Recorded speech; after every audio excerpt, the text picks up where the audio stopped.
Bueno, señor fiscal, el primer tema es el caso de Simón Trinidad. Ya, digamos, el comisionado dijo que se ha hablado a los más altos niveles en Estados Unidos para que pueda participar. ¿Jurídicamente es posible, sabe usted? Todo depende de las decisiones que tome la justicia norteamericana. Si la justicia norteamericana acepta la presencia temporal de Simón Trinidad en La Habana, es totalmente posible. En Colombia no existe ningún obstáculo legal, ningún obstáculo jurídico para que Simón Trinidad esté o pueda eventualmente estar en las negociaciones de La Habana. El presidente de la República tiene un amplio margen de discrecionalidad para determinar reconocer quiénes son representantes en las negociaciones, y cuando sea representante en las negociaciones, el presidente tiene la facultad de solicitarle a la Fiscalía la suspensión de órdenes de captura.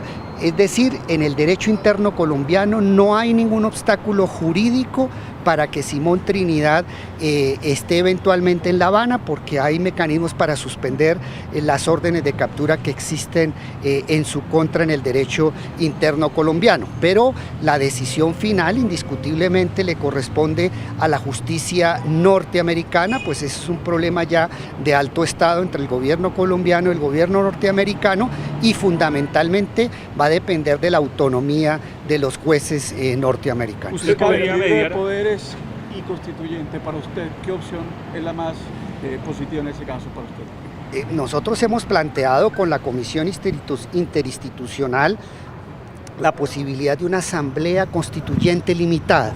La Constitución del 91 determina que existen tres formas para reformar la Constitución: el trámite a través de acto legislativo en el Congreso, el referendo o la Asamblea Nacional Constituyente. Y la Constitución permite que las asambleas constituyentes puedan ser limitadas. Cuando se convoca la Asamblea Nacional Constituyente, el Congreso puede limitar la competencia de la Asamblea.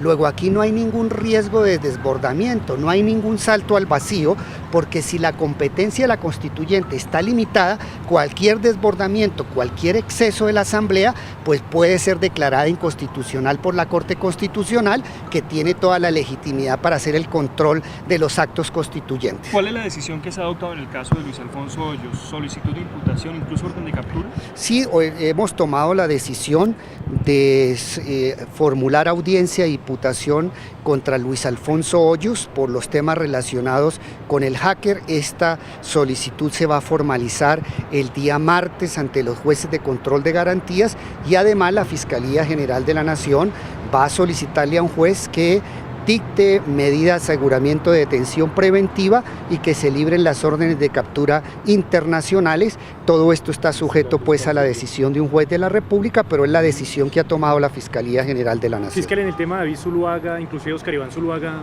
¿va por el mismo camino? ¿Hay una decisión con eso?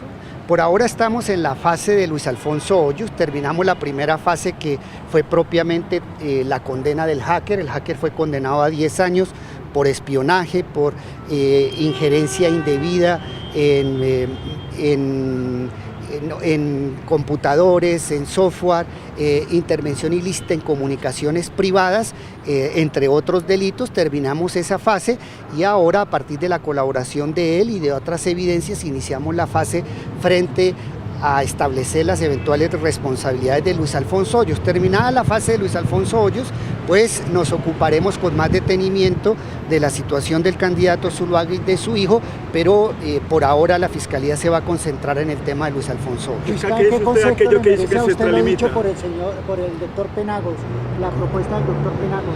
Mire, el doctor Penagos ha hecho una propuesta supremamente interesante como presidente de la Comisión de Paz de la Cámara de Representantes. Penagos es un parlamentario supremamente serio. La propuesta de Penagos consiste en que los actuales mecanismos de manejo del proceso de paz, que están consagrados en la Ley 418 y que sirvieron para la desmovilización de las autodefensas y del paramilitarismo, básicamente sean extendidas para la negociación de las FARC.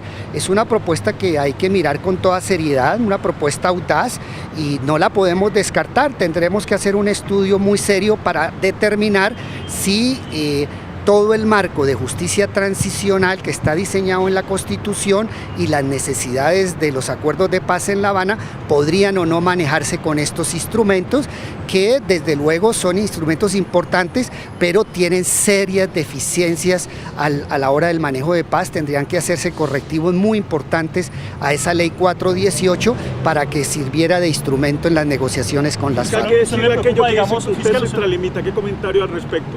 Mire, el fiscal general de la Nación, por disposición legal, puede contribuir al diseño de la política criminal del Estado. Y el principal escenario o el principal instrumento para la política criminal del Estado es la ley y la Constitución. Luego, en los debates en que yo intervengo son debates relativos con la justicia transicional, con el proceso de paz, porque obviamente contribuir a diseñar modelos de nueva justicia en Colombia y de paz, pues obviamente son mecanismos idóneos para la construcción de la política criminal del Estado. Y yo tengo absolutamente la competencia clara y expresa en la ley para intervenir en ese tipo de aspectos. Pero si no le preocupa, digamos, la postura de la Corte Penal Internacional que ha dicho, ¿puede ser un obstáculo o no para la...?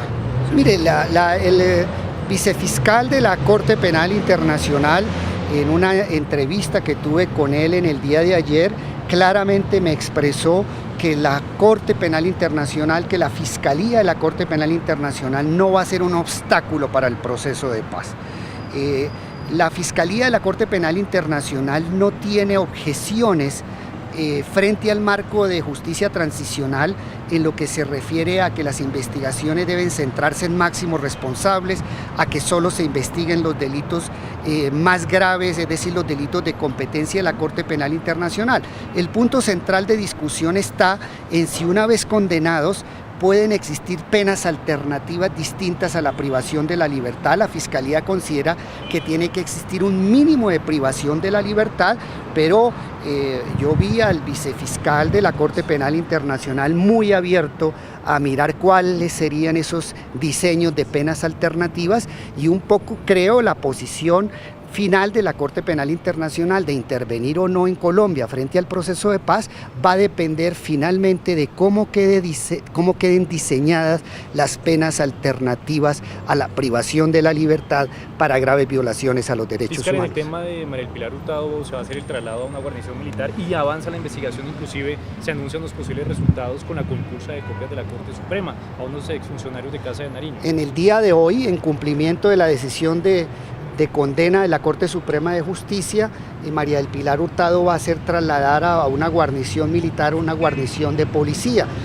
La doctora María del Pilar Hurtado se encontraba en la Fiscalía General de la Nación por disposición de un juez de control de garantías de un magistrado del Tribunal de Bogotá que determinó que ese era su lugar de reclusión mientras se profería la sentencia.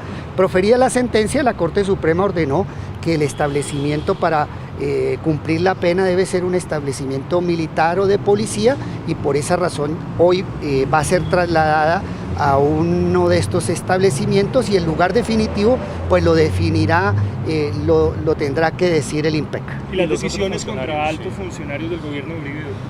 Mire, nosotros hemos iniciado desde hace varios meses una segunda fase de investigaciones frente al caso de las chuzadas. Ya una primera fase se adelantó con la condena de Bernardo Moreno y de María del Pilar Hurtado por parte de la Corte Suprema de Justicia, procesos que obviamente impulsó la Fiscalía General de la Nación ante la Corte. Ahora vamos a iniciar una segunda fase. Esa segunda fase tiene que ver con la investigación de la presencia de un paramilitar en la Casa de Nariño en la época del presidente Uribe, del señor Job. Tiene que ver con el caso de Tasmania, tiene que ver con el caso de una estrategia de deslegitimación a las altas cortes, una estrategia de descrédito a la exparlamentaria Gis Medina, tiene que ver con la persecución y la injerencia indebida en las actividades de defensores de derechos humanos y miembros de la oposición. Es decir, viene una segunda fase que va a estar concentrada en otros funcionarios de la Presidencia de la República, como el señor del Castillo, como es el doctor Jorge Mario Isman, el anterior jefe de prensa de la Presidencia de la República, César Mauricio Velázquez, creo que es el nombre. de esa persona, y existen unos casos, unas evidencias muy graves en contra del senador José Obdulio Gaviria, pero la determinación de la responsabilidad de ese honorable senador le corresponde a la Corte Suprema de Justicia, pero el próximo mes nosotros ya entregaremos unas investigaciones muy consolidadas en esta segunda fase de las chuzadas. Y en el caso, digamos, del glifosato, señor fiscal, ¿su postura cuál es? Porque lo que ha advertido el procurador es que básicamente el gobierno, digamos, omitió información importante. ¿Usted conocía esa información? No conozco en detalle las pruebas que tenga el Procurador General de la Nación para hacer ese tipo de afirmaciones.